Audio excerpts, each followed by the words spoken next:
Right, ఈ అంశానికి సంబంధించి మనతో డిస్కస్ చేసేందుకు రౌలిరెడ్డి గారు తెలంగాణ పిసిసి జనరల్ సెక్రటరీ మరియు కర్నె అరవింద్ గారు బీఆర్ఎస్ నాయకులు మనతో జాయిన్ అవుతున్నారు. ముందుగా కర్నె అరవింద్ గారు, మీరేమంటారు? అంటే మరీ ఆ స్థాయిలో విమర్శలు చేయడం, అసలు ఆ విమర్శలు కరెక్టేనా? రోజుకు 10 సార్లు 12 సార్లు పవర్ పోతుంది, మేము తింటున్నప్పుడు పోతుంది, మేము మీటింగ్స్లో ఉన్నప్పుడు పోతుంది, ఒక్కొక్క ఎమ్మెల్యేని స్థానిక నాయకులను అడిగితే రోజుకు 10-15 సార్లు కరెంట్ పోతుందని చెప్పి కేసీఆర్ గారు మాట్లాడుతున్నారు. దానికి సంబంధించి ట్వీట్ కూడా చేశారు. నిజంగా అలాంటి పరిస్థితి ఉందా రాష్ట్రంలో? గత పరిస్థితులు మళ్ళీ ఒకసారి వస్తున్నాయని కూడా అనేక సందర్భాల్లో మాట్లాడారు కేసీఆర్ గారు. సార్, ముందుగా మీకు నమస్కారాలు సార్. నమస్కారం. నిజంగా తెలంగాణ రాష్ట్రంలో ఏం జరుగుతూ ఉన్నది అనేటువంటి విషయాన్ని తప్పకుండా ఎవరిని అడిగినా కూడా చాలా స్పష్టంగా చెప్తారు. తెలంగాణ రాష్ట్రంలో విచిత్రమైనటువంటి సంఘటనలు ఎదురవుతున్నటువంటి నేపథ్యంలో తప్పకుండా సార్, ఇప్పుడు ఇంతకు ముందుకు మన కోఆర్డినేటర్ నరేష్ గారు నాకు ఫోన్ చేసిన తర్వాత దాదాపుగా ఒక 25 నిమిషాల పాటు కరెంటు పోయినటువంటి పరిస్థితి. పవర్ ఛార్జింగ్ పెట్టుకోవాలి అని అనుకుంటే కూడా ఇప్పుడు నాకు నిజంగా ఇబ్రాహీంపట్నంలో నేనున్నా సార్, ఇక్కడ 25 నిమిషాల పాటు కరెంటు పోయినటువంటి పరిస్థితి ఉంది సార్. అంటే నేను ఎందుకు ఈ మాట చెప్తా ఉన్నాను అంటే, నిజంగా తెలంగాణ రాష్ట్రం ఏర్పడ్డ తర్వాత ఒక సంవత్సరంలోగా 24 గంటల కరెంటు ఇస్తాను అనేటువంటి విషయాన్ని చాలా స్పష్టంగా ముఖ్యమంత్రి కేసీఆర్ గారు, తెలంగాణ తొలి ముఖ్యమంత్రి కేసీఆర్ గారు చెప్పినటువంటి పరిస్థితి ఉంది సార్. అది చెప్పినట్టు ఒక సంవత్సరంలోగా మనం తీసుకొని వచ్చినాం. అద్భుతంగా ఆ రోజు కరెంటు పోతే వార్త, ఇవాళ కరెంటు ఉంటే వార్త అనేటువంటి పరిస్థితి మనం తెలంగాణ బీఆర్ఎస్ ప్రభుత్వం ఉన్నప్పుడు మనం తీసుకొచ్చినాం సార్.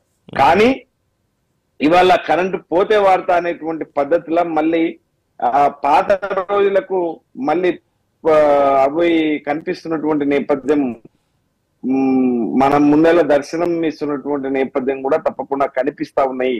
కాబట్టి అందుకనే మా తెలంగాణ తొలి ముఖ్యమంత్రి కేసీఆర్ గారు మొన్న మహబూబ్ నగర్ కి సంబంధించి ఆ రోజు శ్రీనివాస్ గౌడ్ గారి ఇంట్లో, ఇది వాస్తవం సార్, ఇది జరిగినటువంటి సత్యం సార్. ఆడ నాకు సంబంధించినటువంటి వాళ్ళు మేము అందరం కూడా అక్కడే ఉన్నాము.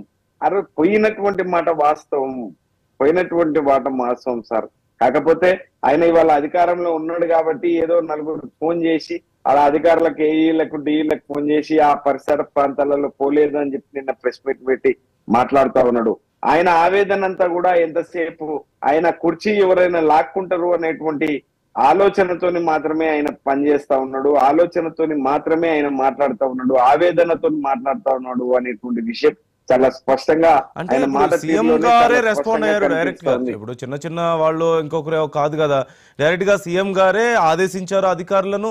అక్కడ అధికారులు వెళ్ళి చెక్ చేశారు. సీఎం గారు చెప్పారు ఇంకో మాట, అసలు అక్కడ పవర్ కనెక్షన్ లేదు, ఏదో జనరేటర్ మీద నడుస్తుంది, ఇవన్నీ అబద్ధాలని చెప్పి కూడా అధికారులు చెప్పారని చెప్తున్నారు కదా. ఆ మాట ఎక్కడ సూర్యాపేటలో గతంలో కేసీఆర్ గారు రైతు భరోసాకు సంబంధించి ఆ రోజు పోయినాడు అన్నటువంటి మాట సార్. కానీ నిన్ననైతే ఎక్కడ మన శ్రీనివాస్ గౌడ్ గారి ఇంట్లో వాళ్ళకి కరెంట్ ఉండదు సార్, పవర్ అయితే ఉంటది కదా, ఎవరింట్లో పవర్ అయితే ఉంటది కదా, అన్నింట్లో జనరేటర్లు ఉండాల్సినటువంటి అవసరం అయితే ఉండదు కదా సార్. ఒకవేళ పవర్ పోతే జనరేటర్ ఆన్ అవుతుంది. కానీ ఎంత దౌర్భాగ్యమైనటువంటి పరిస్థితి అంటే సార్, మీరు చూసిండ్రు ఇవాళ మీలాంటి టీవీ ఛానళ్లలో కూడా నేను రోజు ఒక 1-2 ఛానళ్ళకి నేను పోతాను.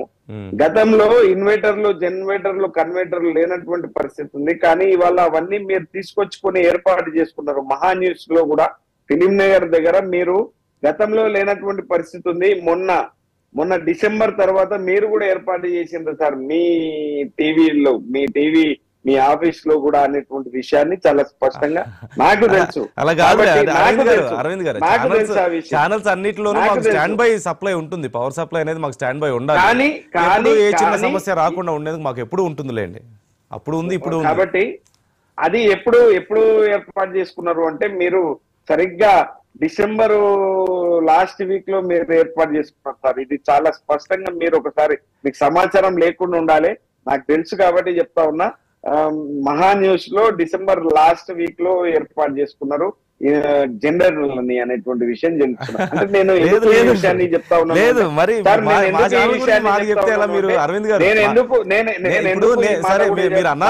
చెప్తున్నాను 24/7 నడిచే ఛానల్స్ కాబట్టి, న్యూస్ ఛానల్స్ అనేవి ఏ రకరకాల కారణాల వల్ల సరే ఈ గవర్నమెంట్ పాత గవర్నమెంట్ అనేది పక్కన పెడితే ఏ కారణం వల్ల అయినా సరే మాకు ఇంటరప్షన్ ఉండకూడదు కాబట్టి మాకు 24 hours స్టాండ్ బై ఉంటుంది. అది ఏ గవర్నమెంట్ అయినా సరే ఉంటుంది, మాకు ఎప్పుడైనా జనరేటర్స్ ఖచ్చితంగా ఉంటాయిలేండి. సార్ అయితే రెండో వల్ల కొత్తగా వాళ్ళు గొడ్డలు పట్టుకొని పోయి వేరే అది చేసాల్సినటువంటి అవసరం లేదు.